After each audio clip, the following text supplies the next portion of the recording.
সুপ্রিয় দর্শক সবাইকে স্বাগত জানাচ্ছি প্ল্যানেটারি হেলথ একাডেমিয়া সুরক্ষায় প্রতিদিন অনুষ্ঠানে। আপনাদের সঙ্গে রয়েছি আমি ডাক্তার অমিতা হাসান।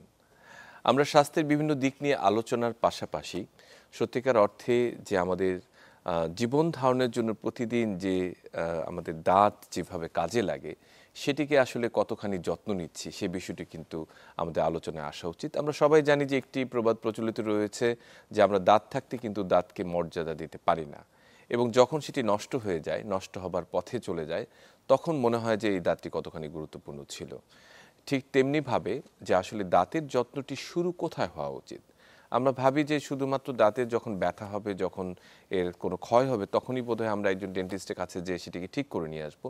সেটি তো রয়েছেই, কিন্তু তার আগেই দাঁতের যে সুরক্ষাটি সেটি শুরু হওয়া উচিত ছিল একেবারেই পরিবার থেকে।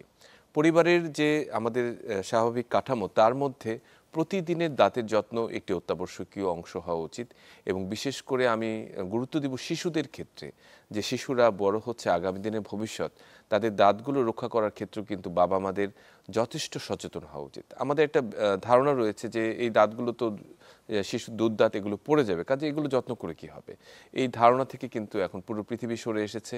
বাচ্চাদের এই দাঁতের গুরুত্ব রয়েছে আলাদাভাবে। আমরা এই প্রতিটি গুরুত্ব আলাদাভাবে শিখব, আমরা শুনবো আমাদের আজকের অতিথিদের কাছ থেকে, এবং একই সঙ্গে পরিবার থেকে শুরু হোক দাঁতের সুরক্ষা এ বিষয়ে কথা বলার জন্য আমরা স্টুডিওতে আমন্ত্রণ জানিয়েছি doctor Tajin Rafiq, paediatric and family dentist, new smile children and dental wellness. আপনাকে স্বাগত ডাক্তার তাজিন।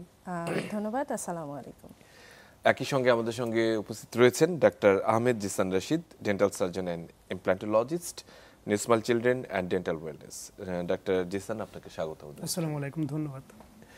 আমরা আসলে যে কথাটি বলছিলাম তাজিনকে দিয়ে শুরু করি, যে দাঁতের সুরক্ষার বিষয়টি যদি আসে, একটি পর্যায়ে তো আপনাদের কাছে আমাদের যেতেই হয়, কিন্তু তার আগে দাঁতগুলোকে সুস্থ রাখার জন্য কিছু নিয়ম কানুন রয়েছে, এবং আমরা একেবারেই যদি শুরু থেকে শুরু করি, যখন মায়ের পেটে থাকে বাচ্চা, তখন থেকে কিন্তু তার সুরক্ষাটি হওয়া দরকার দাঁতের গঠনের ক্ষেত্রে, সেই নিউট্রিশনের ক্ষেত্রে। একজন গর্ভবতী মা আসলে তার ভবিষ্যৎ বাচ্চার জন্য কিরকম ভাবে যত্নটি শুরু করবে? সব সময়ের মতো আসলে মায়ের সুরক্ষা দিয়েই আসলে শিশুর সুরক্ষা শুরু হয়। তো মায়ের সুরক্ষার জন্য আসলে তারা তো ডাক্তারের কাছে যাচ্ছেন, তাদের পরিবার থেকে তারা বিভিন্ন রকম গাইডলাইন পান। তবে যেটা বলি, পুষ্টির বিষয়টা, প্রতিদিন এক গ্লাস দুধ খাওয়া, তার শরীরে প্রপার ক্যালসিয়াম ভিটামিন ডি আছে কিনা, কারণ হচ্ছে বাচ্চার যখন পেটে থাকছে তখনই কিন্তু বাচ্চার দুধ দাঁতগুলো তৈরি হওয়া শুরু করে গর্ভাবস্থায়, এবং বাচ্চা যদি ক্যালসিয়াম এবং ভিটামিন ডির অভাবে ভুগে তাহলে কিন্তু দাঁত গঠনগতভাবে ভালো হয় না। এবং আমরা এখন বিগত দিনগুলোতে দেখছি যে বাচ্চার দাঁত নিয়ে আসছেন এবং দাঁতগুলো খুব অকালে নষ্ট হয়ে যাচ্ছে, বাবা মা অনেক যত্ন নেওয়ার পরেও। তো তাই আমরা মনে করি যে গর্ভাবস্থা থেকেই কিন্তু যত্নটা শুরু হয়ে যাওয়া উচিত। মা যত বেশি পুষ্টিকর খাবার খাবেন, বাচ্চাও তত পুষ্টিকর অবস্থায় আসবেন, ভূমিষ্ঠ হবেন, এবং বাচ্চা দাঁতগুলো সুন্দর হয়। অনেক প্যারেন্টসের একটা প্রশ্ন থাকে যে আমার বাচ্চার দাঁত কখন উঠবে। তো আমরা ধরে নিই যে 6 মাস বয়স থেকে 1 বছরের মধ্যেই বাচ্চাদের দাঁতগুলো তৈরি হওয়া শুরু হবে, আসা শুরু করবে। এটা নিয়ে আসলে বেশি ওয়ারিড হওয়ার কিছু নেই। তবে অনেক বাচ্চার আগে উঠে যায়, 4 মাস বয়সে উঠে যায়, আবার অনেকের 18 মাস পর্যন্ত অপেক্ষা করতে হয় দুধ দাঁতগুলো আসার জন্য। আর দুধ দাঁত যেদিন থেকে উঠছে সেই দিন থেকে বুঝে নিতে হবে যে আজ থেকে ঘষা মাজা শুরু, আজকে থেকেই ব্রাশ করা শুরু, এবং বাচ্চার বয়স 1 বছর হওয়ার সাথে সাথেই আপনার নিকটস্থ ডেন্টিস্টের কাছে একবার দেখা করে নিয়ে আসা জরুরি। খুবই খুবই গুরুত্বপূর্ণ কথা বলেছেন, যে আসলে আমরা তো খুব নিশ্চিন্তে বসে থাকি যে না, মাত্র তো উঠলো, দিন যাক, তারপর দেখা যাবে, আর বাচ্চার ছোট ছোট দাঁতের কি যত্ন নিতে হবে। কিন্তু সেটি গুরুত্বপূর্ণ। আমি জিসান আপনার কাছে যদি আসি, যে একেবারেই সাধারণত ছোট বাচ্চারা ব্রেস্ট ফিড করে, অথবা অনেকেই দেখা যাচ্ছে যে আর্টিফিশিয়াল মিল্ক তারা দিয়ে থাকেন ফিডারের মাধ্যমে, এই বাচ্চাগুলোর আসলে প্রতিদিনের যত্নটি আসলে কিভাবে হওয়া উচিত? প্রথমত 2 বেলা ব্রাশ তো মাস্ট, এটা একদম লিখিত নিয়ম, বলতে পারেন অলিখিত নিয়মই, এটা হতেই হবে। আরেকটা হচ্ছে যেটা বাচ্চা যখন রাতের বেলা ঘুমোতে যায়, অনেক বাবা মাই যেটা করে থাকেন যে তাকে ফিডার দিয়ে দেয়, দুধ দিয়ে দেয়, সেটা খেতে খেতেই ঘুমিয়ে যায়।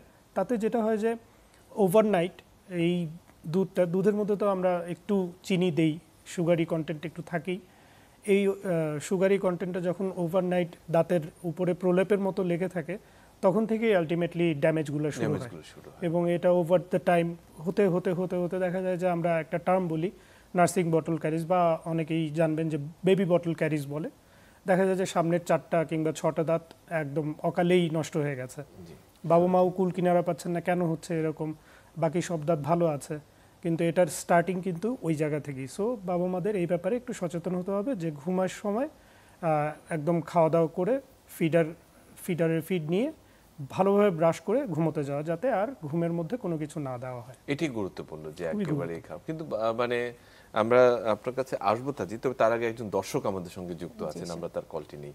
দর্শক, আপনার নাম এবং ঠিকানা জেনে প্রশ্নটি করুন। সকাল টাইমে আর রাত্রে পানি নয়, তাছাড়া দিনে প্রায় পানি নয় না। ঠিক বুঝতে পারলাম। দর্শক, আপনি আবার প্রশ্নটি করুন। দিনের বেলায় এবং রাত্রে পানি নয়। আচ্ছা, আমরা বোধহয় লাইনটি কেটে গেছে, আমরা সংযোগটি বিচ্ছিন্ন হয়েছে, আমরা আবার যুক্ত হব না সঙ্গে।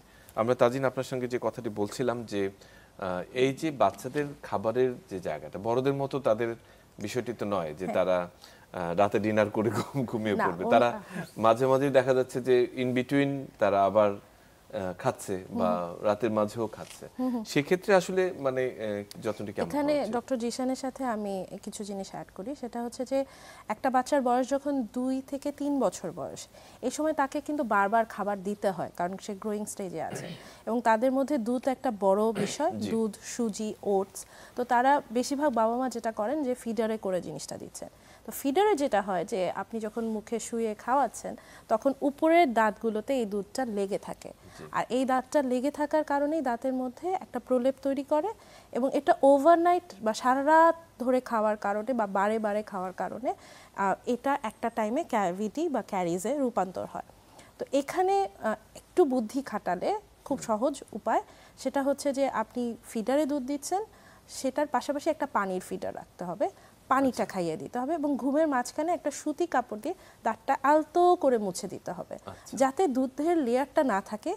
সকালবেলা যদি সে ওভারনাইট 2 বার বা 3 বারও ফিড নেয়, সকালবেলা উঠার পরপরই তাকে খাবারের পরে ব্রাশটা করিয়ে দেয়। আমাদের যেটা মিসিং হয় যে আমরা 24 ঘন্টা পরে বা 18 ঘন্টা পরে গিয়ে একবার ব্রাশ করাই, সেটা করা যাবে না। রাতে যেহেতু 3-4 বার ফিড নিয়েছে, সকালে উঠেই ব্রাশটা করে দেওয়া, আর রাতের বেলা ঘুমানোর আগে ব্রাশ। এটা একটা নিয়মের মধ্যে, বাচ্চারা আসলে নিয়মের মধ্যে যদি রাখেন সেই রেগুলারিটিটা সে ফলো করবে। এটা একটা বিষয়। আরেকটা হচ্ছে ঘন্টার পর ঘন্টা ধরে বাচ্চারা মুখে খাবার রেখে দেয়, রেখে খাবার খায়। এটা হচ্ছে 3 বছর থেকে 6 বছরের বাচ্চারা করে। তারা হচ্ছে মুখে খাবার রেখে কোনো একটা চকলেট বা কিছু বা এমন কিছু, চকলেট, চিপস তাদের পছন্দের খাবার, তারা ঝটপট খেয়ে ফেলে, কিন্তু ভাত, রুটি বা যে জিনিসটাই হোক যেটা তাদের পছন্দ না, অথবা আজকাল যেটা হয় যে আমরা বাচ্চাদেরকে একটা ট্যাব বা টিভি ছেড়ে দেই, তারা দেখতে দেখতে খেতে থাকে, মুখের কর্নারে ভেতরের দিকে তারা মুখে জমিয়ে রাখে। এটা থেকেও ক্যাভিটি হয় এবং খুব দ্রুত ক্যাভিটিগুলো হয়। 3 থেকে 6 বছরের দাঁত বাচ্চাদের মুখের ভেতরে মাড়ির দাঁত তৈরি হয় এবং সেই দাঁত দিয়ে কিন্তু সে খাবে, তার গঠন তৈরি হবে, তার মুখের স্ট্রাকচার তৈরি হবে। এগুলো খুব দ্রুত ক্যাভিটি হয়ে গেলে খুবই বিপদ হয়ে যায়, অ্যাবসেস, পাস, বিভিন্ন ইনফেকশন নিয়ে আমাদের কাছে আসে রোগীরা। তো তারা এটা থেকে বিরত থাকতে পারেন যদি ওই যে দ্রুত খাওয়াটা হয় এবং খাবারের পর কুলি করে ফেলে। খুব বেশি কিছু না, যদি বাচ্চারা প্রপারলি গার্গল বা কুলি করতে পারে, খাবারটা জমিয়ে না রেখে তাড়াতাড়ি শেষ করে ফেলে, অল্প সময়ে বারে বারে খায়, তাহলেও কিন্তু দাঁতের সুরক্ষা সম্ভব। এটা 3 থেকে 6 বছরের বাচ্চাদের জন্য প্রযোজ্য, কারণ এই সময়টা জুড়ে বাচ্চারা যা শিখবে, পরবর্তী সময় 6 বছর থেকে 12 বছর বয়সে কিন্তু নতুন দাঁত অর্থাৎ পার্মানেন্ট স্থায়ী দাঁতগুলো আসা শুরু হয়ে যাবে এবং তখন তাদের অভ্যাসটা ভালো হবে, তখন তাদের স্থায়ী দাঁতের ক্যাভিটি হওয়ার রেট অনেক কমে আসবে। কিন্তু এই 3 থেকে 6 বছরের সময়টাতে যদি তারা যত্নশীল না হয়, তাহলে পরবর্তী সময়ে স্থায়ী দাঁতগুলোতেও কিন্তু তারা ক্যাভিটিতে পড়ে। মানে একই সঙ্গে আপনাকে এটাও আমি একটু যুক্ত করতে চাই যে অনেকেরই ধারণা থাকে যে এই দাঁতগুলো তো আসলে ডিসোডিয়াস বা দুধ দাঁত এগুলো পড়েই যাবে, এগুলোর এত যত্ন করে আসলে কি হবে, বা এটার জন্য আবার ডেন্টাল সার্জনের কাছে যেতে হবে, চেক করাতে হবে, দরকার কি, ভালো দাঁত উঠুক তারপরে দেখা যাবে। এই বিষয়টি নিয়ে আসলে কতখানি আমরা মানে বেরিয়ে আসতে পেরেছি এই concept আমার থেকে? মনে হয় যে এই জিনিসটাতে আসলে আমরা প্রতিদিন স্ট্রাগল ফেস করছি, কারণ প্রতিদিনই দেখা যায় যে আমাদের কাছে রোগীরা আসছেন, রোগীর অভিভাবকরা আসছেন এবং তাদের প্রথম জিনিসটাই থাকে যে এই দুধ দাঁত পড়ে যাবে, নতুন দাঁত আসবেন। অনেক শিক্ষিত পরিবার থেকেও রোগীরা আসছেন যারা এই প্রশ্নগুলো করেন। তাদের জানার সুবিধার্থে বলি, সেটা হচ্ছে যে আপনার দুধ দাঁতটা হচ্ছে গাছের চারার মতো। আপনার দুধ দাঁতটা গাছের চারার মতো, এটার যত্ন নেবেন, এটা পড়ে যাবে, তখন ভালো গাছটা তৈরি হবে, অর্থাৎ স্থায়ী দাঁতটা।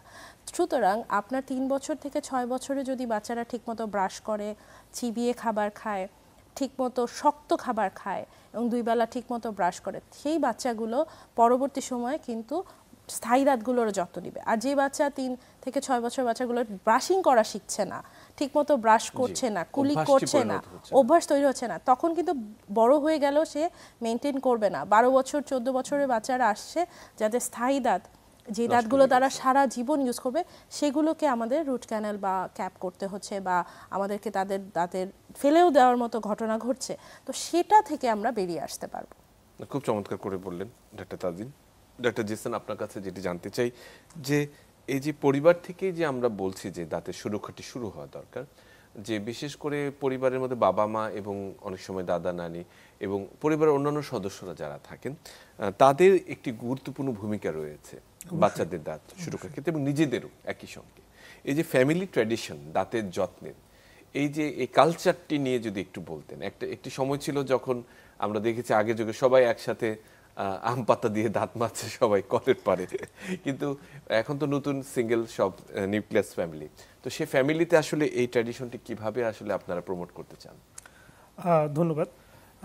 প্রথম দিকে ডক্টর অমিত যেটা বললেন যে একটা সময় ছিল যখন যৌথ পরিবার ছিল, দাদা নানি তার নাতি সবাই নাতনিকে মিলে। সবাইকে গাইড করতো যে কিভাবে ব্রাশ করা, অথবা মামা চাচা ফুপু একসাথে সবাই মিলে ব্রাশ করা, অথবা একটা কালচারের মধ্যে দিয়ে ছিল। এখন যেহেতু আধুনিক যুগে প্রয়োজনের প্রেক্ষিতেই আমরা নিউক্লিয়ার ফ্যামিলি হতে হচ্ছে, স্পেশালি শহরমুখী হওয়াতে। তো এই ক্ষেত্রে এই জিনিসটা বাবা মা যেহেতু দেখা যায় যে তার চাকরি বাকরির জন্য ব্যস্ততার জন্য আসলে বাচ্চাকে ওরকমভাবে গাইডেন্সটা দিতে চাইলেও দিতে পারেন না। সেই ক্ষেত্রে যেটা করা যায় যে একদম নিয়মিত রাতের বেলার ব্রাশটা মাস্ট, এটা কোনোভাবেই মিস করা যাবে না। এবং সাথে যদি কোনো হেল্পিং হ্যান্ড থাকে ফ্যামিলির, অথবা অনেকে ন্যানি রাখেন, তো ওরকম যদি রাখা হয়, অ্যাটলিস্ট দাঁতের যত্ন অথবা মুখ গহ্বরের যত্নের জন্য যা করণীয় সেটা প্রপার একটা বেসিক গাইডলাইন অ্যাটলিস্ট দিতেই হবে। বাস, এটা একেবারেই জরুরি। এবং আলটিমেটলি যখন বাচ্চা ধীরে ধীরে বড় হতে থাকবে, তার মধ্যে এই ইনিশিয়ালি বেসিক ওরাল হেলথের গাইডলাইনটা চলে আসবে, ধারণাটা চলে আসবে। আস্তে আস্তে দেখা যাবে যে বাকি শরীরের স্বাস্থ্য সুরক্ষার ব্যাপারগুলোও অটোমেটিক চলে আসছে। অসংখ্য ধন্যবাদ ডক্টর জিসান। আমরা একজন ফোন নিয়ে একজন দর্শক যুক্ত আছেন আমাদের সঙ্গে। দর্শক, আপনার নাম এবং ঠিকানা জানিয়ে প্রশ্নটি করুন। আসসালামু আলাইকুম। ওয়ালাইকুম সালাম। আমার বাসা নাটোরে। আমার নাম মোহাম্মদ সানোয়ার হোসেন ছোটন। জি বলুন সাহেব। ওয়ালাইকুম সালাম। জি, আমার বয়স হচ্ছে 25 বছর। আমি কন্টিনিউ সেন্সোডাইন যে টুথপেস্টটা আছে, আমি ওইটা দিয়ে ব্রাশ করতাম। জি। হঠাৎ আমার সামনের যে দুইটা দাঁত, ওই দুইটা দাঁত অটোমেটিক হালকা হালকা আমি লড়ার অনুভব করতে পারতেছি যে আমার দুইটা দাঁত একটু একটু নড়তেছে। কিন্তু আমি কন্টিনিউ মেডিপ্লাস দিয়ে ব্রাশ করতাম। আচ্ছা, পাশাপাশি সেন্সোডাইন আছে, এইটাও ব্যবহার করছি। আমি আমার নাটোরে এক ডাক্তারের সঙ্গে পরামর্শ করে উনি বললো যে এই টেস্টটা ব্যবহার করলে আপনার দাঁতের সমস্যাটা দূর হতে পারে। আচ্ছা, যেটা সেন্সোডাইন এইটা। আর মেডিপ্লাস দিয়ে আগে করতাম, কিন্তু সেন্সোডাইন দিয়ে করার পরও আমার দাঁতটা সমস্যাটা আমার দূর হচ্ছে না, নড়ছে এটা থেকে কি? আচ্ছা, আপনার বয়স কত? আমার বয়স 25। 25। আচ্ছা, ঠিক আছে, আমরা ওদিকে গেলাম না। দর্শক, আপনার প্রশ্ন বুঝতে পেরেছি। আমি আপনার কাছেই জিসান, আপনার কাছে আসি প্রশ্নটি নিয়ে। ধন্যবাদ দর্শক। আপনার বয়স 25, সেই তুলনায় আপনি যেটা বলছেন যে আপনার সামনের দাঁত নড়ছে, আপনি বেশ কয়েকটি টুথপেস্টের নাম বললেন, খুবই ভালো টুথপেস্ট।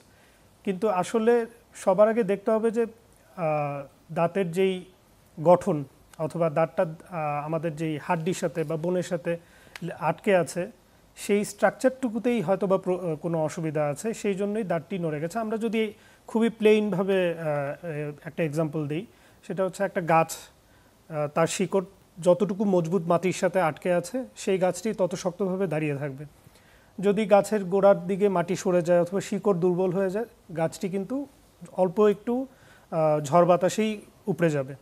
ঠিক একই অবস্থা হয়তো বা এই দাঁতটির সাথেও হতে পারে। তো আমি অনুরোধ করব দর্শককে যে আপনি আপনার নিকটস্থ বিডিএস ডেন্টাল সার্জনের কাছে অতি শীঘ্রই যান।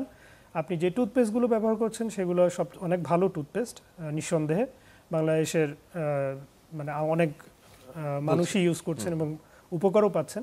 কিন্তু আগে দেখতে হবে যে আপনার দাঁতে স্ট্রাকচারাল কোনো প্রবলেম আছে কিনা। সেটা যদি থাকে, আপনার বিডিএস ডেন্টাল সার্জন অবশ্যই আপনাকে প্রপারলি গাইড করতে পারবেন। সেটার জন্য প্রয়োজনীয় ট্রিটমেন্ট করার পরে আপনি কিভাবে ওরাল হাইজিন মেনটেন করবেন সেটার ব্যাপারেও আপনাকে গাইড মূলত আগে দেখা দরকার যে আসলে কি হয়েছে। আপনি একজন অবশ্যই দ্রুত একজন ডেন্টাল সার্জনের শরণাপন্ন হবেন। আচ্ছা, আমরা তাজিন আপনার কাছে যদি একটু আসি, যে আমরা পারিবারিক একটি দাঁতের সুরক্ষার কথা বলছিলাম, যে ঐতিহ্যটি যেভাবে শুরু হয়, একই সঙ্গে আমরা এটাও জানতে চাই যে আসলে এই দাঁতের এই চর্চাটি কিভাবে আসলে আমাদের করা উচিত। মানে অনেকের ব্রাশিং নিয়ে অনেকের একটি কনফিউশন রয়েছে যে আসলে সবাই কি করে, ঘুম থেকে উঠেই সবার আগে আমরা ব্রাশ করি, তারপরে হচ্ছে দিন শুরু করি, বলে যে ব্রাশ ছাড়া দিন শুরু হয় না। আবার অনেক সময় রাতের বেলা ব্রাশ করতে ভুলেও যাই।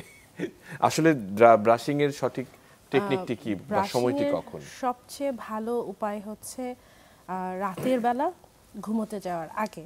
কারণ আমরা রাতের বেলা আমাদের সারা দিনের সকল ঝড় ঝঞ্ঝা পেরিয়ে তারপর খাওয়া দাওয়া শেষ করে যখন ঘুমোতে যাচ্ছি, তখন যদি একদম পরিষ্কার অবস্থায় যাই তাহলে ব্যাকটেরিয়াগুলো কাজ করতে পারবে না মুখের ভেতরে। তাই আমরা ভালো করে ব্রাশ করে ঘুমাতে যাব।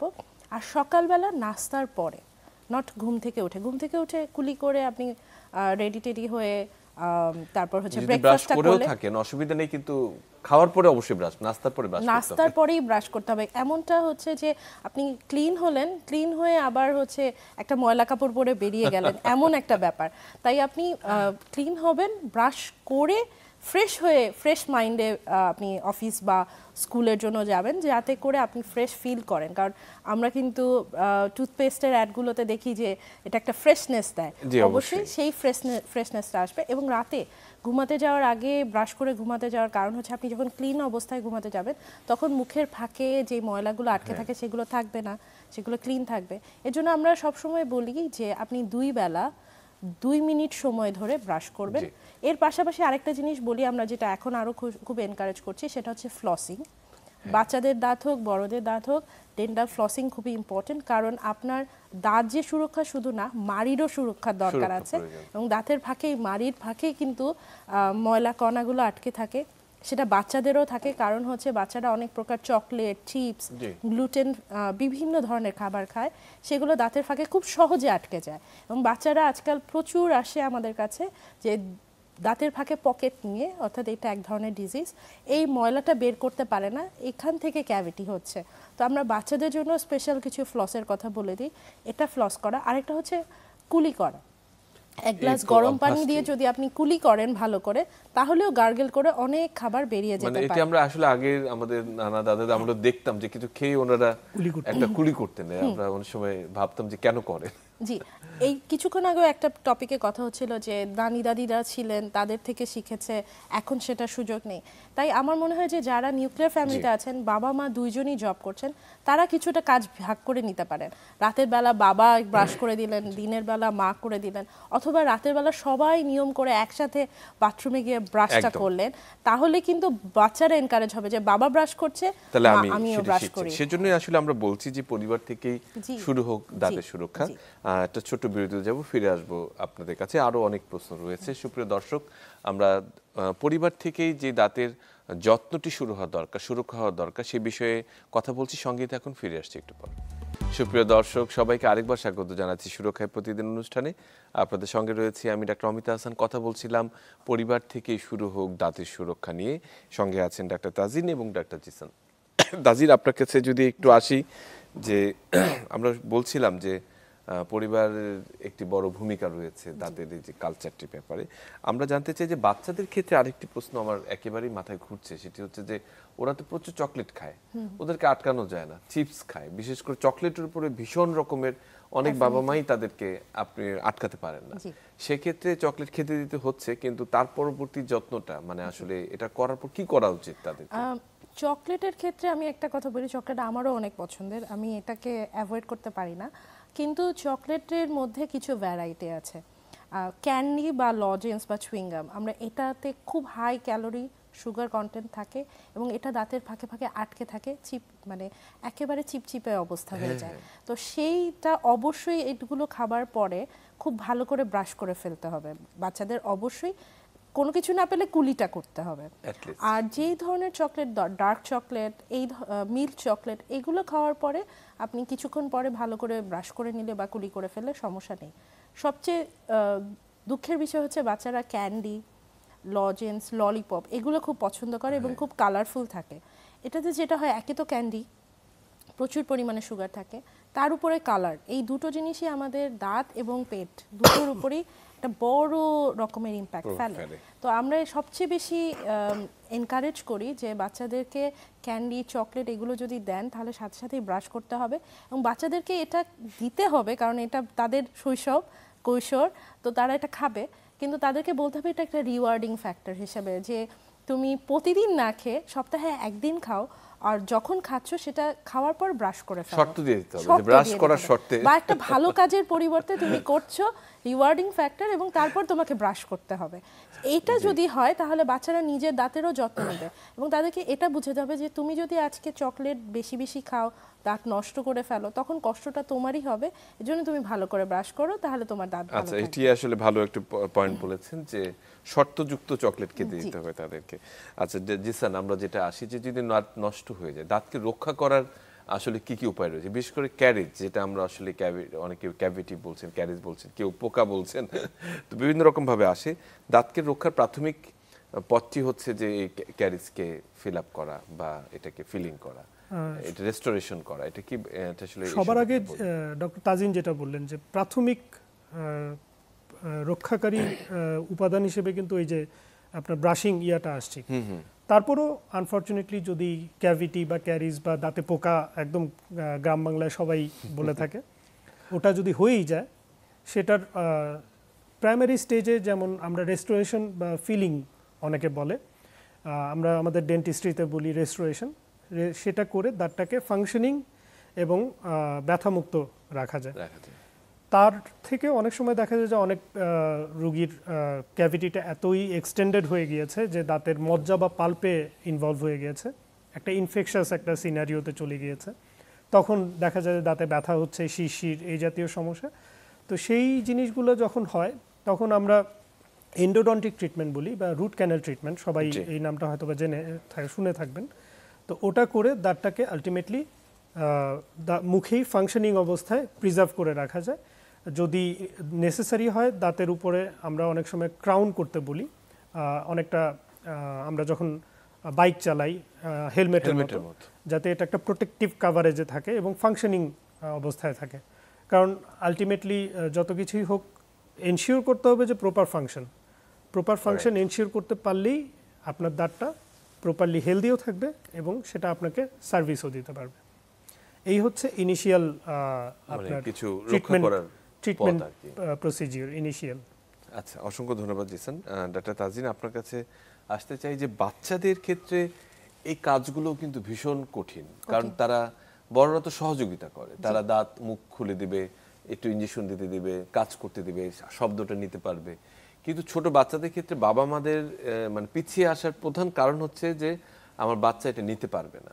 এই যে বিশেষ করে এই ফিলিং এর কথা যদি বলেন, কোনো রুট ক্যানেলের কথা বলেন, বা কোনো মানে যদি সার্ভিস বা ইনভেসিভ যদি কোনো কিছু প্রয়োজন হয়, সেক্ষেত্রে আসলে আপনারা আসলে কিভাবে কাজটি, চ্যালেঞ্জটা কিভাবে নিয়ে থাকেন? প্রথম জিনিসটা আমি বলি, আজকে আমাদের অনুষ্ঠানের একটা ট্যাগলাইন হচ্ছে যে পরিবার থেকে শুরু হোক দাঁতের সুরক্ষা। তো আসলে এটা কিন্তু পরিবার থেকে। একটা বাচ্চা যদি ভীত অবস্থায় দাঁতের চিকিৎসা ভয় পায়, এই অবস্থাটা নিয়ে বড় হয়, সে কিন্তু বড় হয়েও একটা অ্যাডাল্ট হিসাবেও সেভাবেই রিয়্যাক্ট করে। তো এর জন্য আমাদেরকে ছোটবেলা থেকেই বাচ্চাদেরকে বোঝাতে হবে। আমরা যেটা ভুল করি, বাচ্চারা কোনো কিছুকে ভয় দেখাতে হলে, বাচ্চাদের কোনো শাস্তি দিতে হলে আমরা বলে দিই যে ডাক্তারের কাছে নিয়ে যাব, ইনজেকশন দিয়ে দিবে, দাঁতের ডাক্তারের কাছে নিয়ে যাব, দাঁত ফেলে দিবে। তো এই যে ভয়টা বাচ্চাদের মধ্যে ঢুকে যায়, এটাই কিন্তু বাচ্চাদের ট্রিটমেন্টে একটা বড় বাধা হয়ে দাঁড়ায়। তো একটা বাচ্চা যখন আসে, তার দাঁতে কোনো অসুবিধা নেই, শুধু ক্যাভিটি আছে, আমরা কিন্তু খুব খেলার ছলে বলে দিই যে তোমার এখানে একটা চকলেট লাগিয়ে দিচ্ছি, তোমার দাঁতটা পরিষ্কার করে দিচ্ছি। এখনকার দিনে অনেক বাচ্চা আছে, যেহেতু তারা ইউটিউব দেখে, তারা অনেক কিছু মেকআপ বা ক্লে বিভিন্ন জিনিস নিয়ে কথা বলে, তখন তাদেরকে তাদের ভাষায় আমরা বলে দিই এটা কন্ট্রোলিং করে দিচ্ছি, পরিষ্কার করে দিচ্ছি, কিন্তু ভয়টা কাজ করে। তাদেরকে আমরা যেটা বলি টেল শো ডু, অর্থাৎ তাদেরকে প্রথমে আমরা বলি, তারপর দেখিয়ে বুঝাই যে এই দাঁতগুলো তোমাদেরকে পরিষ্কার করে দেওয়া হবে, এ দাঁতে কোনো ব্যথা পাচ্ছ না, হাতে দেখিয়ে টাচ করে বুঝিয়ে তাদেরকে আমরা এটার জন্য বিহেভিয়ার ম্যানেজমেন্ট করে নিই। এবং আরেকটা যেটা হয়, বাচ্চা যখন একবার বুঝে যে তাকে ব্যথা দেওয়া হচ্ছে না, ব্যথা সে পাচ্ছে না, তখন কিন্তু সে অনেক কোঅপারেটিভ হয়। এক্ষেত্রে আমাদের সবচেয়ে বেশি হেল্প আসে হচ্ছে অভিভাবক থেকে। আমরা আসলে বাচ্চার চেয়ে অভিভাবকদেরকে শিক্ষিত করার পিছনে বেশি উদ্যোগী থাকি, তাদেরকে বুঝাই। সেজন্যই আসলে পেডিয়াট্রিক এন্ড ফ্যামিলি ডেন্টিস্ট বলছেন বোধহয়। জি, কারণ আমাদেরকে এখানে আসলে ফ্যামিলিকেই গাইডলাইন করতে হয়, তাদেরকে বোঝানো লাগে যে ব্যথামুক্ত অবস্থায় যদি আমাদের চিকিৎসা করতে হয়, যে বাচ্চাদের দাঁতের রুট ক্যানাল বা পালপেক্টমি বলি আমরা, বাচ্চাদের মজ্জা নষ্ট হয়ে গেছে দুধ দাঁতের, সেটাকে আমাদেরকে 4 বছর 5 বছর রাখতে হবে, সেই দাঁতটা যখন আমরা রুট ক্যানাল বা পালপেক্টমি করি, তখন কিন্তু আমাদেরকে অ্যানেস্থেসিয়া দিতে হচ্ছে। কিন্তু এটাও পেইনলেস ওয়েতে দেওয়া সম্ভব যদি বাচ্চা এবং বাচ্চার বাবা মা সেখানে সহযোগিতা করে এবং তারা বাচ্চাকে বুঝিয়ে আনে এবং আমরাও তাদেরকে সেরকম একটা পরিবেশ দিতে পারি। সেক্ষেত্রে যেটা সুবিধা হয় যে বাবা মা যখন বুঝে আমাদের কাছে বাচ্চাকেও বুঝান, তখন খুব সুন্দর করে আমরা একটা পরিবেশ তৈরি করে কাজটা করতে পারি। অনেক সময় আছে বাসায় একজন দাঁত ফেলে গেছেন, দাদি বা নানি বা বাবা মা বাসায় গিয়ে খুব বলছেন যে আজকে তো দাঁতে ইনজেকশন দিয়ে দিয়েছি, অনেক ভয় হয়েছে, অনেক ব্যথা পেয়েছি, এটা বাচ্চার মনে বসে যায়। ক্যাচ করে নেয়। তাজিন, আমরা একটা দর্শকের ফোন নিয়ে নিই। দর্শক, আপনার নাম এবং ঠিকানা জেনে প্রশ্নটি করুন। লাইনটি বোধহয় বিচ্ছিন্ন হয়েছে। আচ্ছা, আমরা কথাতে আসি। যে বলছিলেন যে কখনো কখনো দেখা যাচ্ছে যে যদি বাচ্চা ভয় পায়, যেমন শব্দে ভয় পায়, আওয়াজে ভয় পায়, বা কি হতে যাচ্ছে এটা তারা জানে না, এবং বাবা মারও ভাবে যে আচ্ছা এটা দাঁত তো পড়েই যাবে, এটা নিয়ে আসলে এত ঝামেলা করে লাভ নেই, এবং এটির কারণে কিন্তু সময়ের আগে যে দাঁতটি পড়ে যায়, এই সময়টুকু তাকে তো পার করতে হবে, কারণ আমরা যখন পার্মানেন্ট টিথ উঠবে তার একটি নির্দিষ্ট সময় রয়েছে। সেই জায়গাটিকে আসলে কতখানি প্রভাব ফেলতে পারে? এটা অনেক বড় প্রভাব ফেলে। আজকে আমি এখানে বসে এই কথাটা বলতে পারি যে 10 বছর আগে একটা বাচ্চার গ্রোথ আর এখনকার একটা বাচ্চার গ্রোথ কিন্তু ভিন্ন। তাদের খাবার, আচার আচরণ, কথা বলা, প্রত্যেকটা জিনিসই ভিন্ন। তো তারা যখন এখন তাদের একটা দাঁত পড়ে গেছে, তার কিন্তু ওই পাশ দিয়ে খাবার খাওয়াটা কমে যাচ্ছে, সে আরেকটা পাশ ব্যবহার করছে, তার দাঁত কিন্তু সাইমালটেনিয়াসলি বোথ সাইডে একই ভাবে বাড়ছে না। যখন একটু বড় হচ্ছে, বাবা মা টেনশনে পড়ে যাচ্ছে বাচ্চার চেহারা এমন হচ্ছে কেন, বাচ্চা খায় না কেন, বাচ্চার গ্রোথ কেন কমে যাচ্ছে। তো আমরা এইটাই বলি যে আপনি যদি দাঁত আগে ফেলে দিচ্ছেন, দাঁতের ট্রিটমেন্টটা করছেন না, এই সময় কি হচ্ছে, বাচ্চা প্রপারলি খেতে পারছে না, বাচ্চার গ্রোথ হ্যাম্পার হচ্ছে, মুখের জ ডেভেলপ হচ্ছে না, প্রপারলি দাঁতগুলো সুন্দরভাবে জায়গা মতো আসতে পারছে না, পরবর্তী সময়ে অবশ্যই আঁকাবাঁকা দাঁত আসছে। মানে এটি কিন্তু একটা গুরুত্বপূর্ণ একেবারে। এবং এখন যেটা দেখা যায় যে বাচ্চারা কিন্তু শক্ত খাবার খেতে অনাগ্রহী থাকে, তারা বার্গার, চিপস, পিৎজা এই ধরনের নরম খাবার খাচ্ছে। আগের দিনে কি হতো, আখ থেকে শুরু করে আপেল, পেয়ারা বা গাজর সবকিছু খাচ্ছে, চিকেন খাচ্ছে, তো সেগুলো যে চিবিয়ে খাওয়ার বিষয়টা, এটা এখন তা বাচ্চারা ভুলতে বসেছে। আমাদেরকে আসলে পরিবার থেকেই শেখাতে হবে আপনি চিবিয়ে খাবার খাবেন, কামড় দিয়ে খাবার খাবেন, প্রত্যেকটা খাবার প্রত্যেকটা দাঁত ব্যবহার করে খাবেন। সামনের দাঁতগুলো ব্যবহার করবেন কামড় দিতে, পেছনের দাঁতগুলো ব্যবহার করবেন চিবিয়ে। তো এই জিনিসগুলো যে শেখার বিষয়, এটাও আজকাল আমাদেরকে পরিবারকে শেখাতে হচ্ছে। তাতে কি হচ্ছে যে বাবা মাকে শিখিয়ে দিলে তারা আবার বাসায় গিয়ে বাচ্চাদেরকে ট্রেন করছে। এটা একটা খুবই জরুরি বিষয়। এবং এটা কি হচ্ছে যে একটা বাচ্চা আমরা দেখা যাচ্ছে যে 6 মাস তাদেরকে গাইডলাইন করার পরে খুবই ইমপ্রুভমেন্ট পাচ্ছি। পাচ্ছেন, এটা একটু ভীষণ গুরুত্বপূর্ণ কথা বলেছেন। আমি আসবো আপনার কাছে। জিসান, আপনার কাছে যদি আসতে চাই যে যদি দাঁত কোনো কারণে ফেলেই দিতে হয় বা কোনো অ্যাক্সিডেন্টালি হয়তো কারো একটি দাঁত পড়ে গেছে সেই জায়গাটিতে, সৌন্দর্য আমরা বলি একটি হাসি কোটি টাকার মূল্য, বা হাসি মানুষের আত্মবিশ্বাসের প্রতীক। আসলে অমূল্য। অমূল্য, একটা আসলে সেটাই বলছে, অমূল্য। হাসি মানুষের আত্মবিশ্বাসের প্রতীক, তার কনফিডেন্স বা আত্মবিশ্বাসের প্রতীক। তো সেই দাঁতটিকে আসলে এখন নিউয়ার টেকনোলজি রয়েছেন। একটা সময় ভাবতাম যেটি গেল, দাঁত হারিয়েছি মানে চিরতরে হারালাম, কিন্তু এখনকার নতুন টেকনোলজিতে আমরা জানি যে ইমপ্ল্যান্ট একটা খুব গুরুত্বপূর্ণ একটা ইস্যু, যে দাঁতটিকে আবার পুনরায় রিপ্লেস করা যেতে পারে। সেটি বিষয়ে যদি আমাদের বলতেন এই মানে এই নিউয়ার টেকনিকটা সম্পর্কে। ধন্যবাদ। প্রথমত আমরা কখনোই যেটা আগে হতো, আজ থেকে 15-20 বছর আগেও খুবই কমনলি শোনা যেত যে দাঁতের ডাক্তারের কাছে গিয়েছি, উনি দাঁত ফেলে দিতে বলেছেন। হ্যাঁ, এটা এক সময় হতো, কারণ প্রযুক্তির উদ্ভাবন ওরকম ছিল না। একটা সময়ে দাঁতকে রিটেইন করা বা কনজারভেটিভলি এটাকে ফাংশনিং অবস্থায় রাখার চিকিৎসা পদ্ধতি এসেছে, যেমন আমরা রুট ক্যানাল বা এন্ডোডন্টিক ট্রিটমেন্ট বলছি। তারপর সেটাকে আবার ক্রাউন করে রিটেইন করে রাখার, ফাংশনিং করে রাখার প্রযুক্তি এসেছে। তো আলটিমেটলি আমরা সবসময়ই চাই দাঁতটাকে যেভাবেই হোক ফাংশনিং অবস্থায় রিটেইন করে রাখার। বাট হ্যাঁ, কিছু সময় আসে যখন দাঁতটাকে ফেলে দিতেই হয়, বা অনেক সময় দেখা যায় যে অ্যাক্সিডেন্টালি বিভিন্ন কারণে দাঁতটা পড়ে গিয়েছে অথবা ফেলে দিতে হয়েছে। তখন অনেকগুলো অপশনই আছে যেই পদ্ধতিতে এই মিসিং দাঁতটাকে রিপ্লেস করা যায়। সেটা একটা পদ্ধতি আছে ব্রিজ, বাট সবচাইতে নিউয়ার টেকনোলজি সেটা হচ্ছে ইমপ্ল্যান্ট। ব্রিজ অনেকেই শুনে থাকবেন, আপনিও হয়তো শুনেছেন যে ব্রিজ করা হয়, বা ফিক্স পার্শিয়াল ডেঞ্চার যেটা, সেটাতে পাশের দুটো দাঁতকে সাপোর্ট নিয়েই করা হয়। তখন হয় যে দুটো দাঁতকে আলটিমেটলি স্বাভাবিক অবস্থা থেকে ওর যা ন্যাচারাল অবস্থা আছে সেটা থেকে একটু আলাদাভাবে প্রিপারেশন করে এটাকে সাপোর্ট নিয়ে খালি জায়গাটাকে রিপ্লেস করতে হয়। বাট বর্তমানে যে ইমপ্ল্যান্ট প্রযুক্তিটা আছে, ডেন্টাল ইমপ্ল্যান্ট, এটার ক্ষেত্রে পাশের দুটো দাঁতকে কোনো কিছুই করতে হয় না।